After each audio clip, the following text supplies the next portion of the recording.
The Overwatch League off-season just keeps giving, doesn't it? There's been a ton of different transfers going on, and now I had a little bit of an idea for a video, so we're going to run with it. We are going to do our team of transfers. So we did Team of the Weeks during the season. This is a team made up purely of players that have transferred in the league. This is them either coming up from contenders, coming from free agent, or coming from another team in the league and transferring to a team. This will be judged on the impact I think they will have on said team. So, this is going to be very, very interesting. So, let's start off with our supports then, and in the main support role we are going to put Moth. Moth has transferred from the San Francisco Shock to the Los Angeles Gladiators. Los Angeles Gladiators. I think Moth will come in and be an extreme leader for this team. Moth was a fantastic leader on the San Francisco Shock, and I think they will miss him. Unless they can fill the hole with something very similar, which I think, to be quite honest, is highly unlikely, because I don't think there are many players like Moth in the league. He is a great main support, right? Mechanically, but I think he's the best main support in terms of bringing a team together, in terms of leading a team. I think he's incredible at that leadership role, and I think he will play that role fantastically at the Los Angeles Gladiators given the chance. And put him with a bunch of great players, like at the San Francisco Shock, he will be one of the best main supports in the league, if not the best. And I think he has the potential to be a star player for this Los Angeles Gladiators side as they go into 2021, looking very different than what they were. He'll be alongside Shu from the Guangzhou Charge, who was already a great flex support. He will be, he'll have people like Muse in front of him alongside Space. He'll know Space very well, obviously, from Team USA. And then you've got a great DPS line at the Gladiators with Kevster at the moment, and then Birdring as well, Mirror. I think there's a lot of potential in the Gladiators, and I have done since they signed Muse, really, and we heard the rumours around Moth and Shu. Moth is a fantastic transfer for the Gladiators. I think is one of the really, really great pickup, and I think he'll make a massive difference to this team. But I am putting him alongside Aztec in this team. Now, Aztec I rate extremely highly. Aztec is coming into the Toronto Defiant from WGS Phoenix in South Korea, in Korean Contenders. And WGS Phoenix won Korean Contenders for the first time in Season 2 of 2020, beating Runaway in the final in a reverse sweep 4-3. I believe it was a reverse sweep. I don't think it was, actually. I might be wrong. But they beat them 4-3. It was extremely close. And to be quite honest, Aztec was a major, major part of that team getting so much success. I went on about it when Toronto Defiant signed them in the video I made about it, when he was against Runaway in the grand final. They were on Temple of Anubis, and he's on the Zen, and he picks the Tracer, and he picks the enemy Runaway Zenyatta. The enemy Runaway Zenyatta is Revenge, who used to be part of the Hangzhou Spark, I believe. So again, players with extreme talent and extreme skill and a lot of experience under the tenureship of Runner and Flowervin at Runaway, and Aztec socking it to him, He was taking him down. He was laying the law as the best flex support in Korea. And I think I honestly thought he'd be one of the most sought after players coming out of Korea. And for Toronto Defiant to get a hold of this guy is monumental. It changed the outlook on the off-season for the Toronto Defiant, because they re-signed Logix, they let Beast go and then re-signed Beast, and it was like, where is this team going? And then boom, in come Aztec. And my god, okay, that's a statement. Then in comes Anson J. And you're like, whoa, okay, Toronto, you're making moves here. Calm down, dude. It's very interesting. And Aztec, I think, has the possibility to be one of the best flex supports in the entire league. And it'll be very interesting to see if Toronto Defiant can get the best out of him. Of course, we all know that sometimes it takes until we actually see the player in action in the Overwatch League to see if they will actually pop off. But I'm hopeful for the Toronto Defiant, and that leads me on to my next pick as well, because we're moving on to the tanks now. And our main tank, there are many options at main tank. I mean, we've seen Fearless move from the Shanghai Dragons to the Dallas Fuel. That's a massive pickup for the Fuel, but Fuel have been picking up massive players throughout this offseason. Like, it's not just Fearless. And then we see Mano moving over to the Philadelphia Fusion for NYXL. That's a massive, massive move as well. There are a bunch of different moves. Fate moving over to the Shanghai Dragons, although I don't think that's a massive move for the Shanghai Dragons because obviously they're downgrading after losing their main tank Fearless to the Dallas Fuel. And then there's Mag at the Washington Justice, who is a massive pickup from Runaway. And I think honestly one of the biggest name tier 2 tanks available, and Justice managed to get hold of him. But I have put Sado in the main tank role because, again, it comes back to the Toronto Defiant thing. We saw them pick up Beast and we were like, oh my god, really? Are they going to run with Beast as the main tank again this season? Look how that went last season. He ended up being benched. They brought in Numlocked, and Numlocked played main tank. And Numlocked, yeah, he's okay, but he's not great, let's be honest. He's not going to get another Overwatch League place this season. He reminds me of another main tank, actually. Fact Fiction. That's who Numlocked reminds me of. Dipping in and out of the league when he's needed. But then Toronto Defiant, after getting Aztac and Anson J, smack you in the face with the signing of Sado, which I never expected. I had money on Sado going to Florida, really, because I thought it made so much sense after Florida lost Fate to the Shanghai Dragons. It made so much sense for Sado to go there, and that's not what happened. Sado goes to the Toronto Defiant. All of a sudden, you're looking at the Toronto Defiant with a really good support line and a really good main tank. Yeah, Sado kind of let us down in the playoffs for Philadelphia Fusion, but I still think he's a great tier main tank. He's going to need coaching, and KDG was with him last season. So it's going to be... Sado was on a redemption arc in 2020. It ended pretty much in the playoffs where he kind of fell back to old Sado. It'd be interesting. It wasn't really his meta either. We have to take that into account. But it is possible that that redemption arc continues under the same tenureship of KDG at the Toronto Defiant. And so this is a big signing for Toronto. Big signing. And it gives them a very stable main tank.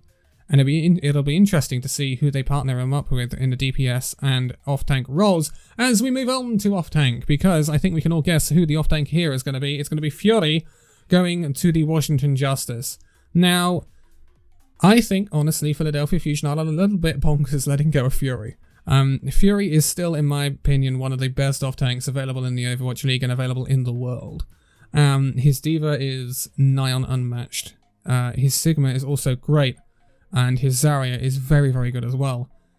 I thought Fury would go to a very good team. I actually thought maybe Soul Dynasty might pick up Fury and partner him up with Jester once more. That's not happening. He's going over to the Washington Justice, which is very interesting because he's now being partnered with Mag. And Mag was, again, one of the biggest prospects in the main tank role, I think, that could come into the league. Fury is a massive pickup. And not a lot of people, until it started to be rumored, could have guessed that Fury was going to go to the Washington Justice. I think this is a signing that has turned the course of the Washington Justice offseason. When we looked at the Washington Justice, they signed up Jerry, and that's like, okay. They re-signed Decay, which was something they needed to do. They also re-signed Tuba. Tuba had a good end to the season, so like, yeah, not too bad. Then we see them sign Closer and Bebe, which is interesting. It's not a top tier support line. It's not a bottom tier support line in my opinion either. I think it's just very stable. They signed Mag, and they're like, yeah, that's a decent main tank. They've got a good player here. Who are they going to round it out with? They needed to round it out nicely. They've rounded it out with Fury.